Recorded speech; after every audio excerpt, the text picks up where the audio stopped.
बिस्मिल्लाहिर्रहमानिर्रहीम। शुरू करती हूँ अल्लाह के नाम से जो बड़ा मेहरबान नहायत रहम करने वाला है। इरशादात हज़रत अली अलैहिस्सलाम, लालच और हवस। अस्सलामु अलैकुम वरहमतुल्लाहि वबरकातुहू। What the name of Allah who is the most beneficent, merciful, saying Hazrat Ali alayhi salam, greed and let's। लालच और हवस। लालच हमेशा की ग़ुलामी है। लालची इंसान हमेशा फ़क्र व मोहताज रहेगा, अगरचे वह दुनिया की तमाम दौलत भी उसको मिल जाए। अपनी जान को लालच का ग़ुलाम ना बनाना, अपने हिर्स को तकाज़ों की इताअत ना करो, वरना इनसे तुझे ज़िल्लत का सामना करना पड़ेगा।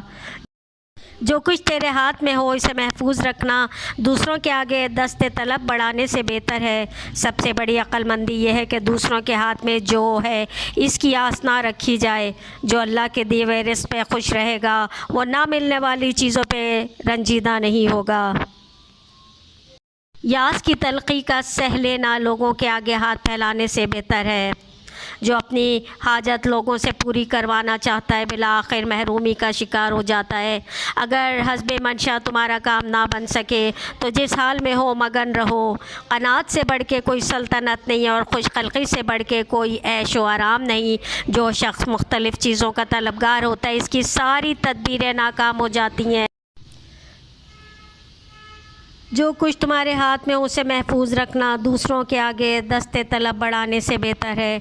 सबसे बड़ी अक्लमंदी यह है कि दूसरों के हाथ में जो कुछ है इसकी आस ना रखी जाए। जो अल्लाह के दिए हुए रिज़्क़ पे खुश रहेगा वो ना मिलने वाली चीज़ों पे कभी रंजीदा नहीं होगा। यास की तलख़ी सह लेना लोगों के आगे हाथ फैलाने से बेहतर है। जो अपनी हाजत लोगों से पूरी करवाना चाहता है बिला आखिर महरूमी का शिकार हो जाता है। अगर हस्बे मंशा तुम्हारा काम ना बन सके तो जिस हाल में रहो मगन रहो। क़नात से बढ़ के कोई सल्तनत नहीं और खुशखल्क़ी से बढ़कर कोई ऐश व आराम नहीं। जो शख्स मुख्तलिफ़ चीज़ों का तलबगार होता है इसकी सारी तदबीरें नाकाम हो जाती हैं। क़नात वो सरमाया है जो कभी ख़त्म नहीं हो सकता। जिस चीज़ पे क़नात कर ली जाए वही काफ़ी है। हर तीर अंदाज का निशाना ठीक नहीं बैठा करता। हर कोशिश करने वाला मकसद को नहीं पा लिया करता। जो मियाना रवि अख्तियार करता है मोहताज नहीं होता है। मियाना रवि अख्तियार करते रहो, फ़ुज़ूल ख़र्ची से बाज़ आओ। आज के दिन कल को ना भूल जाओ। सिर्फ़ ज़रूरत भर के लिए माल रखा करो। मोहताजी के दिन यानी आखिरत के लिए आगे बढ़ो। फ़ुज़ूल ख़र्ची ना करना दूसरों के सामने हाथ फैलाने से कहीं बेहतर है। अक्सर आक़िलों को ठोकर खा कर गिरना तमा और हर्ष की बिजलियां चमकने की वजह से होता है। जिसने लंबी लंबी उम्मीदें बांधी हैं इसने अपने अमाल बिगाड़ लिए। बदबख्त वो है जो अपने हाल पे मगरूर हो और फ़ुज़ूल उम्मीदों के धोखे में पड़ा हो रहे। ख़बरदार उम्मीदों के सहारे पर ना बैठना, क्योंकि उम्मीदें अहमक़ों का सरमाया है। जो शख्स उम्मीद की राह में बेगर लगाम दौड़ता है वो मौत से ठोकर खा कर गिर पड़ता है। अगर कोई बंदा मौत और हयात और इसके अंजाम को जान ले तो उम्मीदों और इनके धोखों से नफ़रत करने लगे।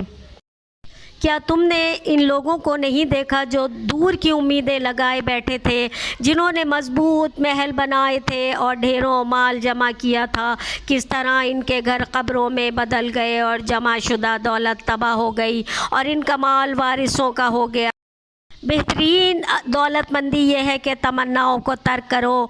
माल नफसानी ख्वाहिशों का सर चश्मा है। ए लोगों, मुझे तुम्हारे बारे में सबसे ज़्यादा दो बातों का डर है। एक ख्वाहिशों की पैरवी और दूसरे उम्मीदों का फैलाव। ख्वाहिशों की पैरवी वो चीज़ है जो हक़ से रोक लेती है और उम्मीदों का फैलाव आखिरत को भुला देता है। जिसकी नज़र में ख़ुद अपने नफ्स की इज़्ज़त होगी वो अपनी नफसानी ख्वाहिशात को अहमियत नहीं देगा। अपनी ख्वाहिशात के ताबे ना हो जाओ, इसलिए कि ख्वाहिशों की मंजिल में उतर जाने वाला ऐसा है जैसे कोई खस्ता दीवार के सहारे खड़ा हो जो गिरने वाली है।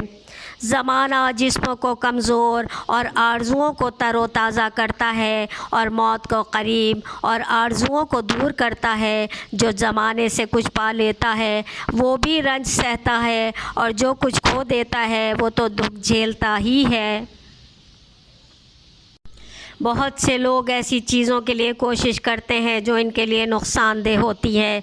जो कोई हिर्स यानी लालच का लिबास पहनता है वो हमेशा मोहताज रहता है। हिर्स लालच आदमी की कद्र घटाती है, इसके रिस्क को कुछ बढ़ाती नहीं। मुझे ताज्जुब है बख़ील पर कि वो जिस फ़क्र और नादारी से भागना चाहता है इसकी तरफ तेज़ी से बढ़ता है, और जिस सरवत और खुशहाली का तालिब होता है वही इसके हाथ से निकल जाती है। वो दुनिया में फ़कीरों जैसी ज़िंदगी बसर करता है और आखिरत में दौलतमंदों जैसा इसका हिसाब होगा। जब दुनिया की किसी चीज़ के हासिल करने का ख़याल हो और वो ना मिले तो इसकी कमी कभी परवाह ना कर इसका ख़याल दिन से निकाल दे, और जब मिल जाए तो इसके पास रखने का कुछ ज़्यादा एहतमाम ना कर। अक्सर आक़िलों को ठोकर खाकर गिरना तमा और हिर्स की बिजलियाँ चमकने की वजह से होता है। जिसने लंबी लंबी उम्मीदें बांधी इसने अपने अमाल बिगाड़ लिए। बदबख्त वो है जो अपने हाल पर मगरूर हो और फजूल उम्मीदों के धोखे में पड़ा रहे। ख़बरदार, उम्मीदों के सहारे पर ना बैठना, क्योंकि उम्मीदें अहमकों का सरमाया है। जो शख्स उम्मीद की राह में बेलगाम दौड़ता है वो मौत से ठोकर खाकर गिर पड़ता है। मुझे ताज्जुब है बख़ील पर कि वो जिस फ़क्र व नादारी से भागना चाहता है इसी की तरफ तेज़ी से बढ़ता है, और जिस सरवत और खुशहाली का तालिब होता है वही इसके हाथ से निकल जाती है। वो दुनिया में फ़कीरों जैसी ज़िंदगी बसर करता है और आखिरत में दौलतमंदों जैसा इसका हिसाब होगा। हरीस समेटने की मुसीबत में रहता है और इसके जमा किए हुए माल को आखिर कोई दूसरा हाथ संभाल लेता है। ताज्जुब उस शख्स पे है जो इस बात को जानता है कि अल्लाह ही रोज़ी देता है और वो मुकर्रर फरमा चुका है।